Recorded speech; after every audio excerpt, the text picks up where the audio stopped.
এসএসসির 26,000 চাকরি প্রাপকদের চাকরি কি থাকবে না, নাকি বাতিল হয়ে যাবে? আগামীকাল অর্থাৎ বৃহস্পতিবার তার শুনানি রয়েছে দেশের সর্বোচ্চ আদালত সুপ্রিম কোর্টে। শীর্ষ আদালত সূত্রের খবর, চাকরি বাতিল মামলার শুনানিতে এদিনই চূড়ান্ত রায়দান হতে পারে প্রধান বিচারপতি সঞ্জীব খান্না এবং বিচারপতি সঞ্জয় কুমারের বেঞ্চে। ফলে বৃহস্পতিবার সকাল থেকে সব পক্ষের নজর থাকবে শীর্ষ আদালতের শুনানির দিকে। এর আগে গত 10ই ফেব্রুয়ারি এই মামলার শুনানি হওয়ার কথা থাকলেও শেষ পর্যন্ত কিন্তু তা পিছিয়ে যায়। আর তার আগে শুনানিতে মূল মামলাকারীদের আইনজীবী বিকাশ রঞ্জন ভট্টাচার্য ফের পরীক্ষা নেওয়ার পক্ষে সওয়াল করেছিলেন। বলেছিলেন, এই দুর্নীতি এমনভাবে করা হয়েছে যাতে কেউ অবৈধ নিয়োগ খুঁজে বার না করতে পারে। নিয়োগ দুর্নীতির স্পন্সর রাজ্য সরকার। পরীক্ষা না বসেই মিলেছে চাকরি, সন্দেহ থাকলে পুরো প্যানেল বাতিল করেই নতুন করে নিয়োগ করা উচিত। যদিও নতুন করে নিয়োগের বিষয়টিতে একমত হয়নি সুপ্রিম কোর্ট। আইনজীবী বিকাশ রঞ্জনের সওয়ালের পরিপ্রেক্ষিতে সেদিন প্রধান বিচারপতি বলেন, নতুন করে নিয়োগ মানে অনেক জটিলতা। পাল্টা বিকাশ বলেন, যারা পরীক্ষায় বসেছিলেন শুধু তাদেরই সুযোগ দেওয়া উচিত। প্রধান বিচারপতি এরপর স্পষ্ট করে জানতে চান, যারা কেবলমাত্র পরীক্ষায় বসেছিলেন তাদের? মামলাকারীদের আইনজীবীদের তরফে বিকাশবাবু জানিয়ে দেন, হ্যাঁ, এবং বয়সসীমা তুলে দেওয়াও দরকার। এর ফলে শীর্ষ আদালত কী রায় দেয়, পরীক্ষা বাতিল করা হলে বয়সসীমা তুলে দেওয়া হবে কিনা তা নিয়েও কৌতূহল তৈরি হয়েছে। আপনারা জানেন, এর আগে এই চাকরি বাতিলের মামলাটি শুনেছিলেন সুপ্রিম কোর্টের প্রাক্তন প্রধান বিচারপতি DY চন্দ্রচূড়ের বেঞ্চ। এই বেঞ্চ চাকরি বাতিলের নির্দেশের উপর আপাতত স্থগিতাদেশ দিয়েছিলেন। সুপ্রিম কোর্টের বর্তমান প্রধান বিচারপতি সঞ্জীব খান্না প্রধান বিচারপতি নিযুক্ত হওয়ার পরে এই মামলাটি তৃতীয়বার তার এজলাসে উঠতে চলেছে। আদালতের রায়ের উপরই এবার নির্ভর করবে এই 26,000 চাকরি প্রাপকদের ভবিষ্যৎ। প্রসঙ্গত, উচ্চ আদালতের নির্দেশে মাথায় হাত প্রায় 26,000 শিক্ষকের। তবে তারা সবাই তো আর বেআইনি উপায়ে চাকরি পাননি। তবে কেন তাদের চাকরি বাতিল করা হলো?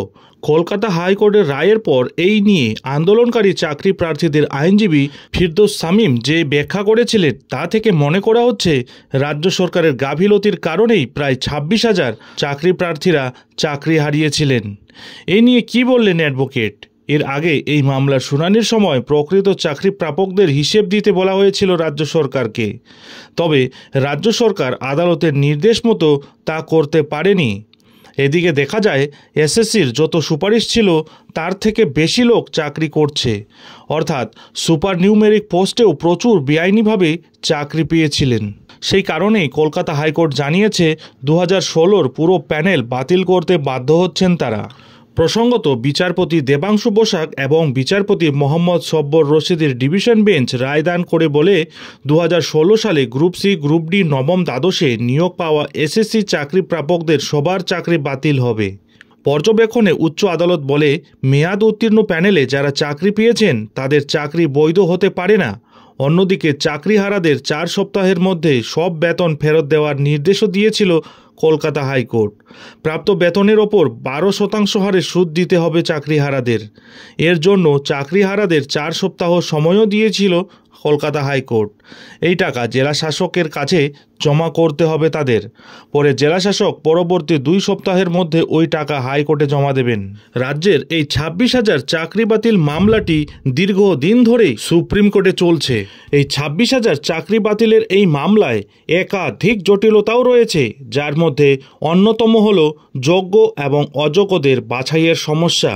তবে দীর্ঘ টালবাহানার পর অবশেষে আগামী বৃহস্পতিবার এই মামলার রায় ঘোষণা হতে চলেছে দেশের সর্বোচ্চ আদালত সুপ্রিম কোর্টে। প্রধান বিচারপতি সঞ্জীব খান্না এবং বিচারপতি সঞ্জয় কুমারের বেঞ্চে এই মামলাটির শুনানি হচ্ছে। গত ফেব্রুয়ারিতেই শুনানি শেষ করে রায় স্থগিত রেখেছিল আদালত। বুধবার জানানো হলো, বৃহস্পতিবার সকাল 10:30টায় প্রধান বিচারপতির বেঞ্চ এই মামলার রায় ঘোষণা করবেন। নর্মালি এসএসসির শিক্ষক নিয়োগে ব্যাপক দুর্নীতির অভিযোগ উঠেছিল। কলকাতা হাইকোর্ট এই সংক্রান্ত শুনানির পর 2016 সালে সম্পূর্ণ নিয়োগ প্রক্রিয়াটি বাতিল করে দিয়েছিল, যার ফলে সরাসরি 25,753 জন শিক্ষক শিক্ষিকা এবং শিক্ষাকর্মীদের চাকরি চলে যায়। পশ্চিমবঙ্গ সরকার এই রায়কে চ্যালেঞ্জ করে দেশের সর্বোচ্চ আদালতের দ্বারস্থ হয়েছিলেন।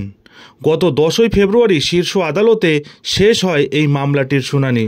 বুধবার সুপ্রিম কোর্ট যে তালিকা প্রকাশ করেছে তাতে বলা হয়েছে আগামী বৃহস্পতিবার সকালে 26,000 চাকরি বাতিল মামলার রায় ঘোষণা করা হবে। 26,000 চাকরি বাতিলের এই মামলায় একাধিক জটিলতা রয়েছে, যার মধ্যে অন্যতম হল যোগ্য অযোগ্য বাছাইয়ের সমস্যা। কিভাবে এই যোগ্য এবং অযোগ্যদের আলাদা করা হবে সেই প্রশ্নের উত্তর এখনও পাওয়া যায়নি। শুনানির শেষ দিন পর্যবেক্ষণে আদালত জানিয়েছিল এই মামলায় আসল তথ্য জানা প্রায় অসম্ভব হয়ে দাঁড়িয়েছে। যেহেতু আসল উত্তরপত্র বা ওএমআর শিট উদ্ধার করা যায়নি, তাই কোন ওএমআর শিটকে আসল বলে ধরে নেওয়া হবে তা নিয়েও জটিলতা তৈরি হয়েছে। এসএসসিকে এই বিষয়ে প্রশ্ন করা হলে কমিশনের আইনজীবী জানিয়েছেন র্যাঙ্কজাম এবং প্যানেল বহির্ভূত নিয়োগের তথ্য তাদের কাছে রয়েছে, কিন্তু ওএমআর শিট কারচুপির তথ্য কমিশনের কাছে নেই। সিবিআইয়ের বক্তব্য, এসএসসির নিয়োগ প্রক্রিয়ায় ব্যাপক দুর্নীতি হয়েছে, সাদা খাতা জমা দিয়েই অনেকে চাকরি পেয়ে গিয়েছেন।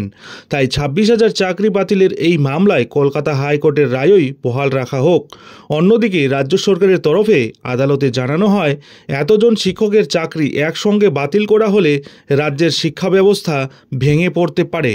তবে দেশের সর্বোচ্চ আদালত সুপ্রিম কোর্ট সব পক্ষের রায় শোনার পর অবশেষে আগামীকাল অর্থাৎ বৃহস্পতিবার 2016 সালের এসএসসির চাকরি বাতিল মামলার রায় ঘোষণা করতে চলেছে।